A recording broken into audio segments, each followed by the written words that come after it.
Sup mga Lodi? Kumusta kayo? So for today's video mga Lods, ituturo ko lang sa inyo kung paano nga ba mag-dispute ng copyright sa ating mga video. Kung hindi nyo pa po alam, ganito lang po ang gawin nyo para mawala po yung copyright ng inyong mga video kung mayroon pang copyright ang inyong mga ina-upload na content. Okay, ganito lang po ang gawin nyo.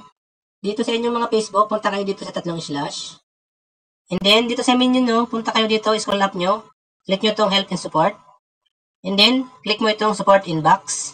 Dito sa support inbox mo, makikita mo dito yung alert. Ayan, i-open mo po yan. Dito po, lalabas po dito yung mga alert ng inyong mga content. Okay? Kung mayroon po kayong copyright dito, restriction, violation, makikita nyo po dito. So, gagawin nyo lang po, pipiliin nyo lang po yung content na gusto nyo i-dispute yung copyright. Halimbawa ito sa akin. Ayan. So, dito po, ayan, mapapansin mo po yan, meron po akong copyright match. Ang gagawin po natin, matagal na po itong post kong ito. Pero, kamakailang lang po na-receive ko yung copyright na to. So, yung mga ina-upload po natin dyan na may music po, wag po tayo makampante na wala na pong copyright yan kung hindi po agad na-receive natin. Kasi yung copyright po, anytime po, pwede po yan makopyright, especially po kung may music. At kahit yung mga music po na walang copyright, pwede po yung i-copyright ng owner pag once po na nakita niya. So katulad po sa akin ito, isa lang po itong background music at wala pong copyright, pero na-copyright pa rin. So ang gagawin po natin, i-dispute po natin siya. Para dispute po natin siya, punta tayo dito sa see detail. Yan, click natin yan. And then dito, kung mapapansin po natin yan, the following action will apply to your video because it may contain 3 minutes and 46 seconds audio on. Ayan, i-click po natin yan. Ayan, kung mapapansin mo, muted po ito, hindi po lahat ng country. Muted po ito sa mga selected country. Yung makikita nyo po nga bansa dyan, yan po siya, muted. Ibig po, isabihin nun, hindi magpi-play yung music o yung audio ng video na to pag once po may nanood dito sa mga bansang ito. Ayan, nasa 50 territories po siya. Back lang po tayo. So dito po, click natin tong continue na yan. Ayan. Tapos dito, ayan, mapapansin mo po yan. Basahin pa natin how does it copyright work. Ayan, kayo na po bahala magbasa yan. I-click lang po natin tong continue. So, dito po, ipapakita po dito yung mga possible po na dahilan bakit po nagkaroon ng copyright. Dito po, kung mapapansin mo po dyan, kahit pa po mga binili natin or dinownload po natin mga sa kanta or kahit sa mong na-download po yan, pwede po yung ma-copyright. Okay? Kahit edit nyo po yan, pwede po yung possible po na ma-copyright. And dito po, kahit po in-record nyo po yan, pwede po ma-copyright po yan. Ayan, ayan, lahat po yan, ma-copyright po yan. Kahit po, nalagyan mo po yan ng CC or yung copyright owners po, pwede po pa rin yan ma-copyright. Okay? So, kahit po maglagay po tayo ng disclaimer at hindi po natin ini-intend po na magamitin ang audio na yon, pwede po pa rin makopyright yan. Ayan, kahit paglagay po tayo kahit po sabihin natin ilagay po natin yung profit dun sa owner ng kanta na yon or yung song na yon, pwede po pa rin makopyright yan. So, basahin nyo naman po yan, pwede po yan mga rason, kaya nakaka-copyright po tayo. Okay? I-click na lang po natin itong continue na to. Ayan.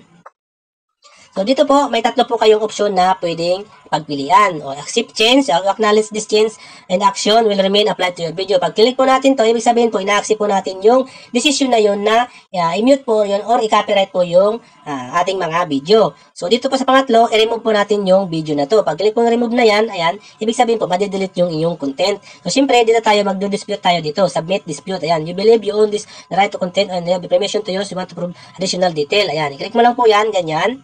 And then, continue mo po itong, i-click mo po itong continue. So, kung sa tingin mo naman po yung background na yan po, hindi naman copyright at lagi naman pong ginagamit, at meron ka naman pong ibang mga pinaggagamitan po nun at hindi po na-copyright, pwede po kayo mag-dispute. Mas maganda po i-dispute nyo kasi kung ang audio na yun po ay public at pwede gamitin na public, okay lang po yan. Kasi minsan po, kahit na yung mga non-copyright na audio na copyright po, kasi minsan sa system po yan ni Facebook. Okay? So, dito, ang gawin lang po natin, i-click lang po natin itong open form na yan. Ayan. Hindi dito, magpipili po natin dito reason for dispute po. Ayan. Original content. All content in this video is your original work and your own rights to it. Ayan, lahat po yan. Kung lahat tingin nyo po, lahat ng nasa content nyo po ay original po. Ayan, click mo po yan. And then, kung ikaw naman po ay may license context, ayan, explicit permission, ayan po. Ayan na po ang bahala kung ano po yung reason na pwede nyo gamitin dyan. Ayan. So, ang gagamitin ko po dito, I believe this content is public domain. Ayan. Ayan. And then dito, pwede po kayong maglagay ng, mag-provide ng additional explanation detail, at least 20 character length about why you are submitting this dispute. Okay? Kailangan nyo pong mag-submit yan ng at least 20 character. Pag napili na po kayo, hindi nalagay mo na po yung additional detail mo po, i-click mo po itong maliit na box, i-click mo po yan. Ayan, okay? And then, i-click mo po itong submit.